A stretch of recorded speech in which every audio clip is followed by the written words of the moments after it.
Hello all, welcome to our channel life of Sindhu official. ఏంటి అక్క dance వేస్తుంది అనుకుంటూ ఉన్నారా? ఎస్ అండి, చాలా హ్యాపీ మూమెంట్ అనమాట. వేదాంశ్ వచ్చేసి ఇంకొక మైల్ స్టోన్ రీచ్ అయ్యాడు. అసలు ఐ నెవర్ ఎక్స్పెక్టెడ్ అనమాట ఇంత ఫాస్ట్గా ఆ మైల్ స్టోన్ రీచ్ అవుతాడు అని. నేను వచ్చేసి ఏంటంటే లియాన్ష్ అప్పుడు ఏది కూడా ఎంజాయ్ చేయలేకపోయాను. అప్పుడు నాకు లెగ్ పెయిన్ ఉండడం వల్ల తర్వాత సర్జరీ అయింది, అది డిఫరెంట్ మ్యాటర్ అనుకోండి. సో ఇప్పుడు వేదాంశ్కి వచ్చేసి ఎవ్రీ మూమెంట్ ఎంజాయ్ చేస్తూ ఉన్నాను, అది మీతో కూడా షేర్ చేసుకుంటూ ఉన్నాను. వీడియో ఎండ్ వరకు చూడండి, డెఫినెట్ గా మీకైతే చాలా బాగా నచ్చుతుంది. 8th month ఎండింగ్ అనమాట. ఆ రోజు లాస్ట్, రేపు మార్నింగ్ తెల్లవారితే 9th వచ్చేస్తుంది. ఆ రోజు వచ్చేసి వేదాంశు తనంతకు తానే లేచి స్టాండింగ్ పొజిషన్ లో నుంచున్నాడు. మా హస్బెండ్ చూశాడు, చెప్పాడనమాట వేదాంశు స్టాండింగ్ పొజిషన్ లో నుంచున్నాడు అని. ఎక్కడో ఉన్న కిచెన్ లో నుంచి పరిగెత్తుకుంటే మొబైల్ ఎత్తుకొని వచ్చి షూట్ చేశాను. ఇప్పుడు వచ్చేసి నాకు తెలిసిన కొన్ని టిప్స్ నేను మీతో షేర్ చేసుకుంటున్నాను. డెఫినెట్ గా మీకైతే యూజ్ అవుతాయి అనుకుంటూ ఉన్నాను అనమాట. ఇప్పుడు వేదాంశు నుంచున్నప్పుడు తనంతకు తానే కింద పడ్డాడు. ఆ సిచ్యువేషన్ లో మనం ఎలా రియాక్ట్ అవ్వాలి అంటే గన, ఒకటి గట్టిగా అరవకూడదు. ఫస్ట్ ఆఫ్ ఆల్ ఇది మనం బాగా గుర్తు పెట్టుకోవాలి. పిల్లలు కింద పడినప్పుడు వాళ్ళకు నొప్పి ఉందా లేదా అనేది అది సెకండరీ అన్నమాట. మనము గట్టిగా అరిచామనుకోండి, ఆ అరుపు వినే వాళ్ళు ఎక్కువ ఏడుస్తారు. అలా కాకుండా మనం కొంచెం స్మైలీ ఫేస్ తో దగ్గరికి వెళ్ళాము అనుకోండి, వాళ్ళకు నొప్పి ఉన్నా కానీ మనం నవ్వడం చూస్తే వాళ్ళు ఆటోమేటిక్ గా వాళ్ళ ఫేస్ లో స్మైల్ అనేది వస్తుంది. అలా కాకుండా వాళ్ళకు నొప్పి లేకుండా జస్ట్ కొంచెం అలా కింద పడగానే మనం గట్టిగా అరిచామనుకోండి, వాళ్ళు ఆటోమేటిక్ గా ఏడుస్తారు. ఈ టిప్స్ అనేది మీరు డెఫినెట్ గా ఫాలో అవ్వండి, చాలా మంచిగా యూజ్ అవుతుంది. ఇలా పిల్లలు చేస్తున్నప్పుడు మనము వాళ్ళను కొంచెం ఎంకరేజ్ చేస్తూ ఉన్నాము అంటే గన పిల్లలకి మళ్ళీ మళ్ళీ చేయాలనే ఇంట్రెస్ట్ బాగా ఉంటుంది. అలా కాకుండా మనం టెన్షన్తో లేకపోతే మనం భయంతో వచ్చేసి వాళ్ళ దగ్గర కొంచెం గట్టిగా అరిచాము అంటే గన మనం అలా చేయడం వల్ల పిల్లలకి కొంచెం మెంటల్ గా లేకపోతే వాళ్ళకు బ్రెయిన్ మీద ఎఫెక్ట్ అయ్యి నెక్స్ట్ టైం వాళ్ళు ఏ స్టెప్ తీసుకోవాలి అనుకున్నా గానీ ఫస్ట్ ఏడుస్తూ ఉంటారు. అలా చేయకుండా మనం కొంచెం ఎంకరేజ్ చేసామంటే పిల్లలకు కూడా కొంచెం బూస్టప్ లాగా అనిపిస్తూ ఉంటుంది. నేను వచ్చేసి టిప్స్ ఫాలో అవుతాను. వేదాంశు కింద ఉన్నప్పుడు కొంచెం క్రాంకీ ఫేస్ పెడతాడు. నేను వచ్చేసి స్మైలీ ఫేస్ తో ఓకేలే అని చెప్పేసి ఓకే కామన్ లెట్స్ గో అన్నట్టు చెప్తా ఉంటాను. తను వచ్చేసి జస్ట్ విత్ ఇన్ సెకండ్స్ లలో నార్మల్ అయిపోతాడు. మీరు అనుకోవచ్చు ఇదిగున్న పెద్ద టిప్సా ఫాలో అవ్వాలని. ఖచ్చితంగా డెఫినెట్ గా పిల్లల దగ్గర అయితే యూజ్ అవుతుందండి, వర్కౌట్ అవుతుంది, మీరు ట్రై చేయండి.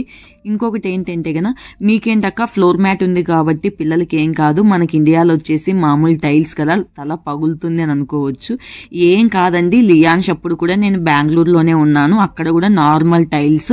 బట్ ఏంటి అంటే గన పక్కనే కొంచెం చూసుకుంటూ ఉంటానన్నమాట. వెనక్కి తలపాటు పడకుండా ఉంటే చాలు. పిల్లలు నార్మల్ గా వచ్చేసి వాళ్ళు ఎక్కువగా కింద కూర్చోనికే ట్రై చేస్తూ ఉంటారు. సో మీ టిప్స్ ఫాలో అవ్వండి, డెఫినెట్ గా మీ పిల్లలకి అయితే చాలా మంచిగా యూజ్ అవుతాయి. ఈ వీడియోలో వచ్చేసి ఇంకా వచ్చేసి రెసిపీస్ కూడా షేర్ చేశాను, డెఫినెట్ గా వీడియో ఎండ్ వరకు చూడండి. 8th month ఎండింగ్ డే కాబట్టి షూట్ ఓకే, ఇంకా 9th month మార్నింగ్ నుంచి ఒకటి రొటీన్ లాగా చేద్దామని స్టార్ట్ చేశాను. వేకప్ వచ్చేసి ఏ టయానికంటే మామూలుగా అయితే కన్నా చాలా మంది పిల్లలు 6కి 7కి అలా లేస్తారు కదా. నాకు రెగ్యులర్ టైం ఏంటి అంటే కన్నా లియాన్షు స్కూల్కి వెళ్తాడు కాబట్టి ఆల్మోస్ట్ మార్నింగ్ టైంలో కూడా నేను ఫీడింగ్ ఇచ్చేసి పడుకోబెట్టినకే ట్రై చేస్తాను అనమాట. నాకు ఇద్దరు మెలకువతో ఉంటే కొంచెం డే అనేది చాలా హెక్టిక్ అయిపోతుంది. రెగ్యులర్ టైం వచ్చేసి 8:30, 9 o'clock అరౌండ్ డైలీ లేస్తా ఉంటాడు. ఎక్కువగా 90% ఇలాగే జరుగుతుంది వేదాంశ్ రొటీన్ వచ్చేసి. ఈ రోజు వీకెండ్ బట్ అయినా కానీ సేమ్ టయానికే లేచాడు. మార్నింగ్ 6:30, 7 o'clock లోపు ఒకసారి మదర్ ఫీడింగ్ తాగేసి పడుకుంటాడనమాట. తను అరౌండ్ 8:30, 9 o'clock లేస్తాడు.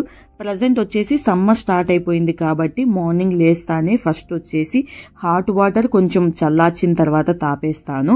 ఎందుకంటే నైట్ మొత్తం వాటర్ అనేది కొంచెం తక్కువైపోయి బాడీ డీహైడ్రేట్ అయ్యే ఛాన్సెస్ ఉంటుంది.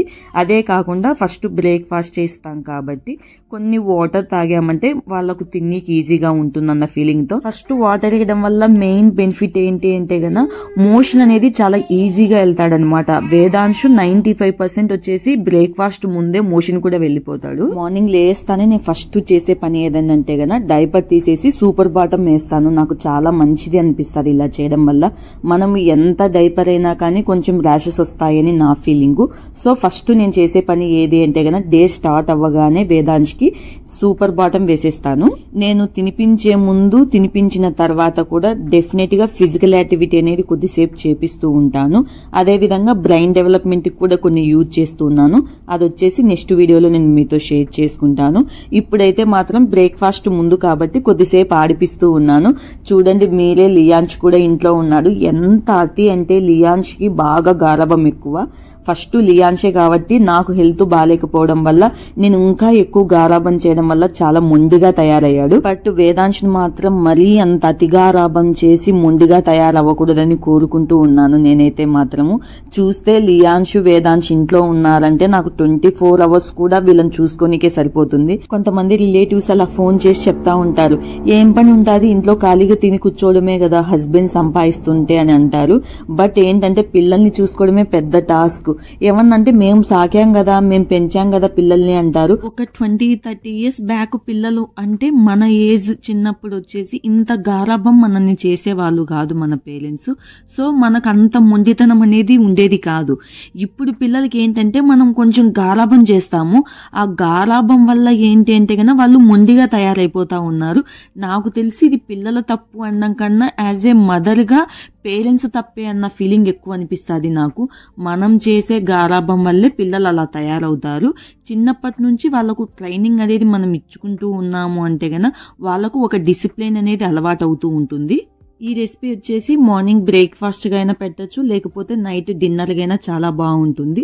ఇక్కడ వచ్చేసి బీన్స్ అండ్ క్యారెట్ కాంబినేషన్ లో చేస్తూ ఉన్నాను.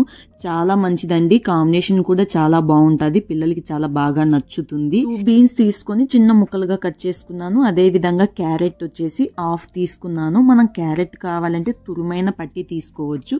ఎలాగో బీన్స్ ఉడకనికి టైం పడుతుంది కదా, ఆ లోపు క్యారెట్ అనేది త్వరగా కుక్ అయిపోతుంది. ఇందులోకి మనం కావాలంటే పచ్చి బఠానీ అయినా వేసుకోవచ్చు, లేకపోతే క్యారెట్ బఠానీ కాంబినేషన్ అయినా చాలా బాగుంటుంది. ఇందులోకి వచ్చేసి ఏంటంటే అవి హాఫ్ కుక్ అయ్యే లోపు ఇక్కడ నేను వచ్చేసి అటుకులు తీసుకున్నాను. కొంతమంది బ్రౌన్ అటుకులు అంటే ఎలా చేస్తారు అని అడుగుతూ ఉన్నారు కదా.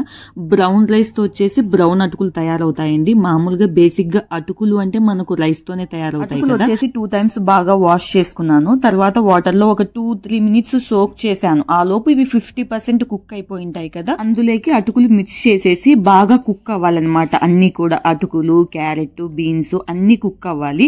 ఇక్కడ కావాలంటే మనము ఒక వెల్లుల్లి రెబ్బైనా వేసుకోవచ్చు. బట్ నేనైతే వేయడం లేదండి, చాలా బాగుంటది. గీ కాంబినేషన్ కదా, ఇంకా సూపర్ అల్టిమేట్ అన్నమాట. బాగా మెత్తగా కుక్ అయిన తర్వాత వచ్చి నేను స్మాషర్ తో స్మాష్ చేసుకుంటూ ఉన్నాను. కొంతమంది వచ్చేసి పిల్లలు వెయిట్ గెయిన్ అవ్వడం లేదు, తినడం లేదని చాలా ఫీల్ అవుతూ ఉంటారు. నా వరకైతే నేను ఒక్కటే చెప్తానండి, చేసి పెట్టే రెస్పాన్సిబిలిటీ మదర్. ఆ తర్వాత పిల్లలు తింటారా తినరా అనేది సెకండరీ అన్నమాట. ఒకవేళ మేబీ బేబీకి అది నచ్చకపోవచ్చు కదా, అందువల్ల తినకపోవచ్చు. సో అది కాకుండా ఇంకొక ఐటమ్ ఇంకొకలా డిఫరెంట్ గా చేసి పెట్టండి. ఒకటే ఫుడ్ ఒకటేలాగా చేసి పెట్టామంటే పిల్లలు అస్సలు తినరండి. చాలా మంది పిల్లలు కూడా అంతే, సేమ్ వేదాంశ్ అయినా లియాన్స్ అయినా అంతే. బట్ ఏంటంటే మనం డిఫరెంట్ ఐటమ్స్ చేసి పెడుతూ ఉండాలి. ఇట్ విల్ టేక్ టైం అన్నమాట. ఆ టైం అనేది మనం సెట్ చేసుకోవాలి.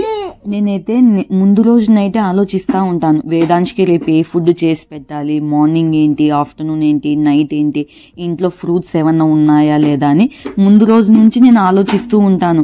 రేపు మార్నింగ్ లేవగానే ఇంకా మనకు హడావిడి స్టార్ట్ అయిపోయింది అనుకోండి, పిల్లలు ఇంట్లో ఉన్నప్పుడు మనకు అసలు మైండ్ అనేది వర్క్ అవ్వదు.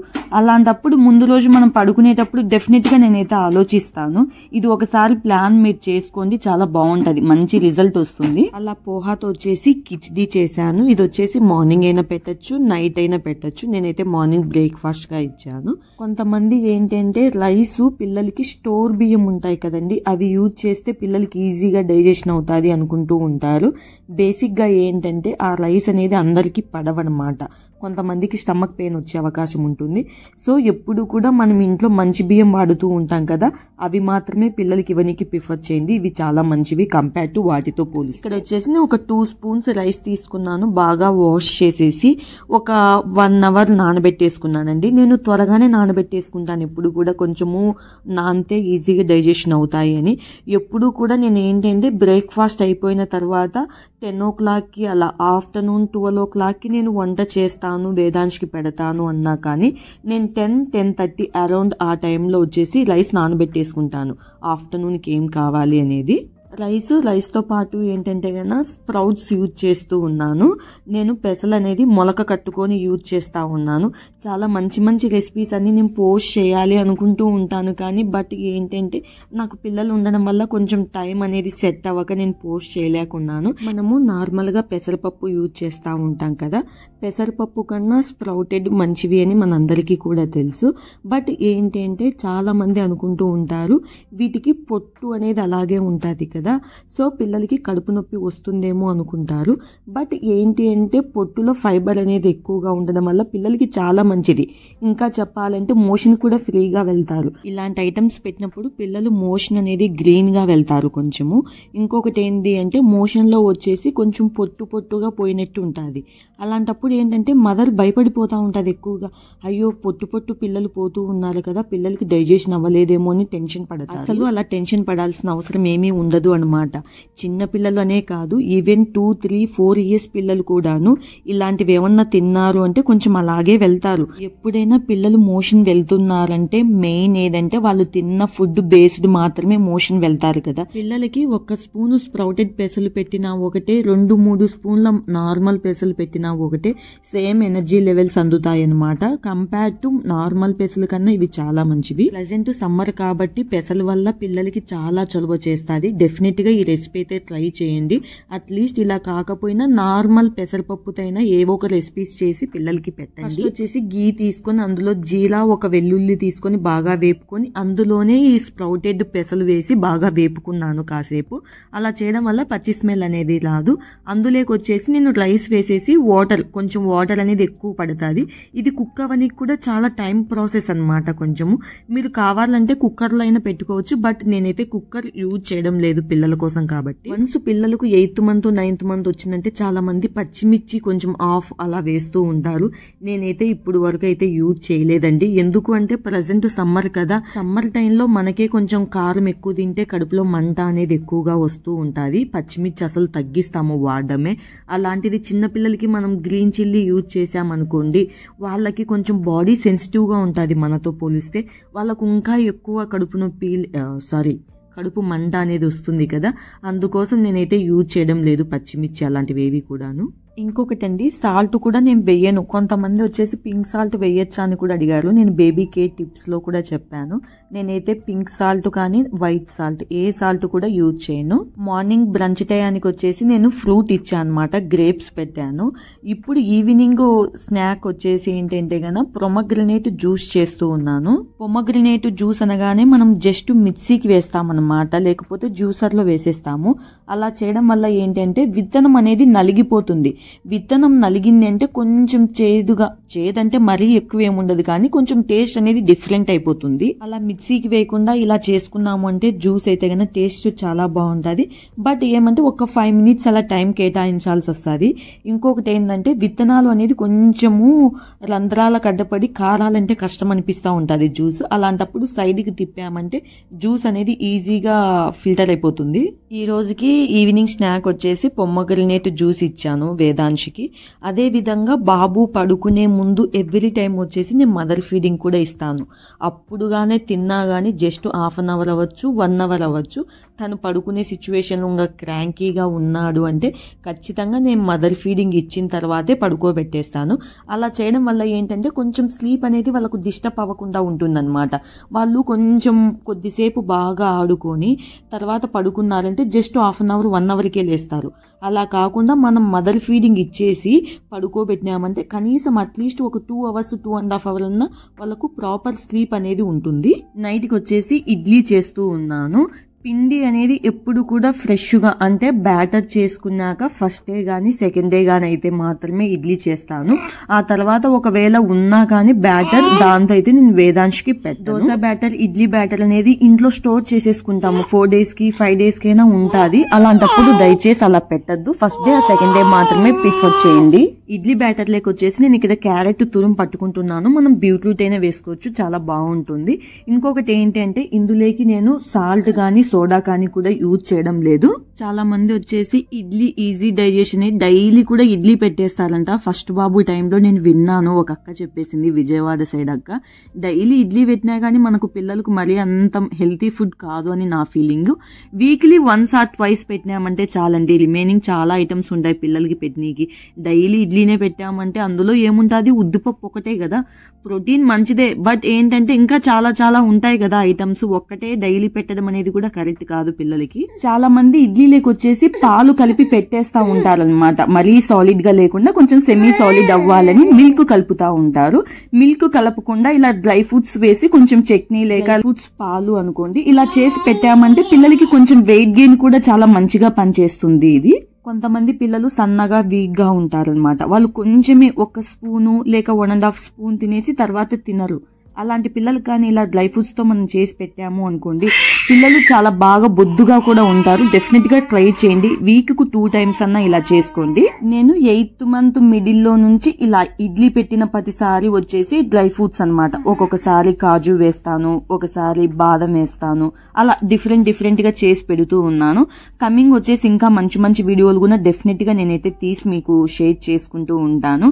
మీకు కానీ వీడియో నచ్చినట్లయితే ఖచ్చితంగా లైక్ చేసి సబ్స్క్రైబ్ చేసుకోవడం మాత్రం అస్సలు మర్చిపోవద్దు.